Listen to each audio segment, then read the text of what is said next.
Tamatoa is clearly and undeniably a villain in Disney's Moana. Or is he? Well, I've got 3 words to tear your argument apart. Your granny lied. For real though, I'm going to show you that Tamatoa is not actually a villain and may in fact be a good guy. So stick with me after the intro.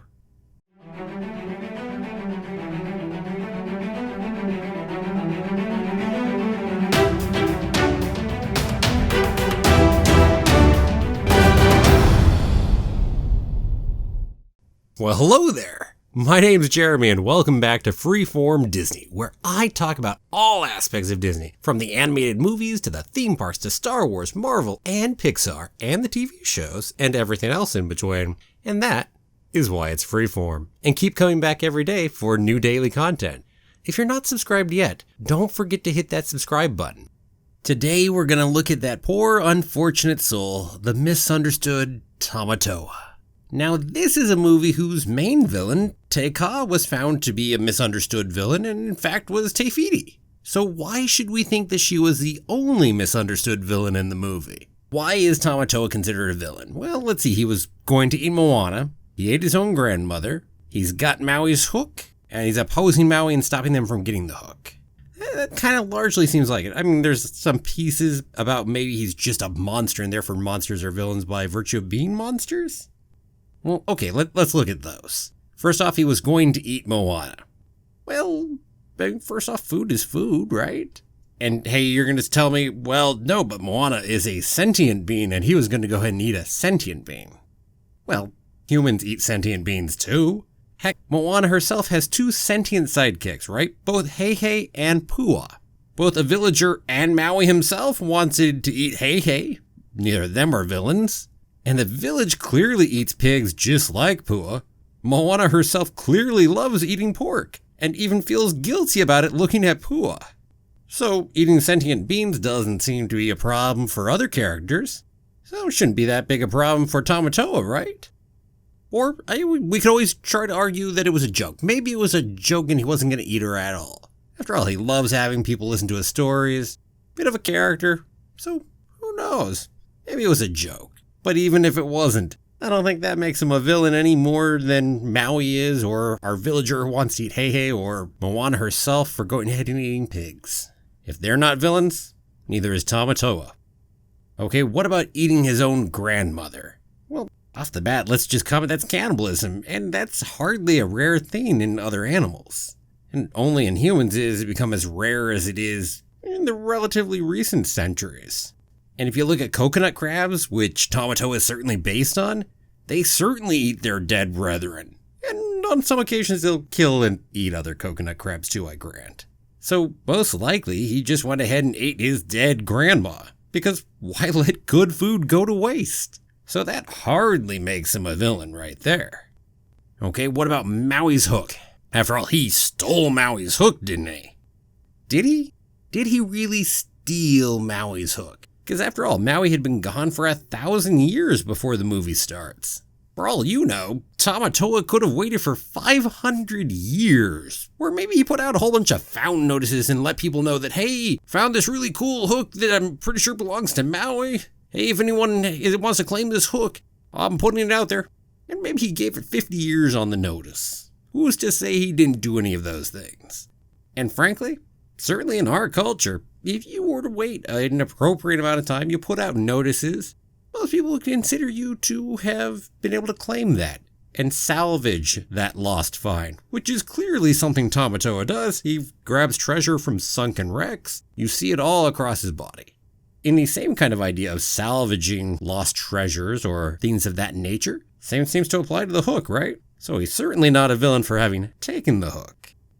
Okay, what about opposing Maui during the movie? Well, first off, let's note that Maui and Moana break into his home, don't try to talk to him at all, they try to steal the hook, which we've already argued, he can make a good claim to being rightfully his.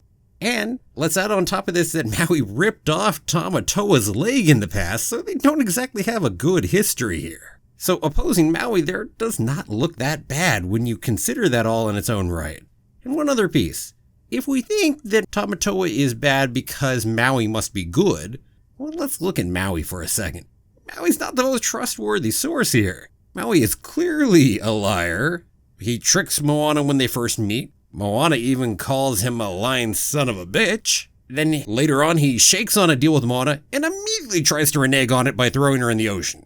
Heck, he only carries through on it because the ocean essentially forces him to and has Moana's back. So Maui is certainly not a reliable source to say that Tamatoa is a bad guy. And as far as injuries are concerned, we know he ripped off Tamatoa's legs, so that point kind of leans a little more toward Tamatoa right there. Okay, so that looks like we can't really say Tamatoa is a villain from all of these different pieces. Sounds like he's really neutral at worst. But what if he's actually more than just neutral? Could he actually be a good guy? Now, I'm not saying he's the nicest person out there, but he can still be a good guy, some kind of anti-hero or something. What about some of the lessons the movie might try to teach through good Tamatoa here? How about like stealing is bad? Stealing the heart of Te Fiti was a bad thing. Stealing from Tamatoa is also bad. They were in the wrong for doing that. And the lesson there, we all need to guard our treasure better. After all, if Te Fiti had guarded her treasure better, then this whole movie would never have happened. There would have been nothing bad, no Te Ka, etc. So guard your treasure better, and stealing is bad. This clearly fits with Tamatoa. Good lesson from Tamatoa right there. Ooh, how about pretty things are good? After all, Tamatoa is all about pretty things being shiny. The movie certainly seems to argue this. Look at all these pretty things in the movie. Flowers, or how about Te Ka versus Te Fiti? Te Ka is dark, not as pretty, more ugly, dark reds and blacks, etc. Whereas Te Fiti, grass and flowers and beautiful. Same is true of looking at our main character, Moana, the people on the island. We all seem to agree that when things are more beautiful, the world's a better place. Therefore, they'd all rather be shiny. Tamatoa is right again. What about the last little piece? There's a big piece in the movie about being true to who you are. Well, who is more true to who they are than Tamatoa? He knows exactly who he is and who he wants to be. And that's what he's doing in the movie. He wants to be shiny, and so he chooses to be shiny. He doesn't seem to lie at all during the course of the movie. He's open about who he is. He's good with who he is. So Tamatoa is being true to who he is. Now what about Tamatoa's most controversial claim? Tamatoa's most controversial claim seems to be along the lines of you can't be pretty inside without being pretty outside. Unlike the grandma's argument about listening to your heart, it's who you are on the inside that matters. Tamatoa would seem to argue otherwise. Well, why couldn't Te Fiti still be beautiful before she actually was outwardly beautiful? Why? What about the islands? What about everything else? There's an argument to be made that being pretty outside seems to be supported by the movie itself. Look at everybody's tattoos about outside prettiness here. Yeah, maybe Tamatoa's got another point. You might not agree with that one, but even if not, Tamatoa's got a few good points. After all, think if Moana had dumped Maui, teamed up with Tamatoa, they had gone ahead and taken the heart, or maybe they tried to use it to make the world better. But let's say they took the heart, Tamatoa goes underwater, takes it all the way over to the island, easily gets it back to Te Fiti. No problem getting past Te Ka in that case. And then they figure out, oh hey, well because Tamatoa is able to understand people being misunderstood villains, he figures out pretty quick that, oh hey look, Te Ka is Te Fiti. Oh, we'll get that heart back. See? Whereas Maui completely missed that one because he's not a misunderstood villain in the movie. Tamatoa probably would have caught it. So there you go. Tamatoa, actually a good guy with plenty of lessons to teach. At least, from a certain point of view. But most importantly, guess what? If Tamatoa had a cool Jamaican accent and had been named Sebastian, we probably would have acknowledged him in the movie as a misunderstood villain and actually a good guy, right? I think Tamatoa had that one right. What about you? Do you think Tamatoa is really a villain? Who are some other misunderstood villains that you would love to see me do a video on? Let me know down below in the comments. And thanks for watching. If you liked the video, please give it a like, share it with your friends. Don't forget to subscribe if you haven't yet. And I'll see you back here tomorrow for another new episode of Freeform Disney. Have a magical day, and may the Force be with you. Always.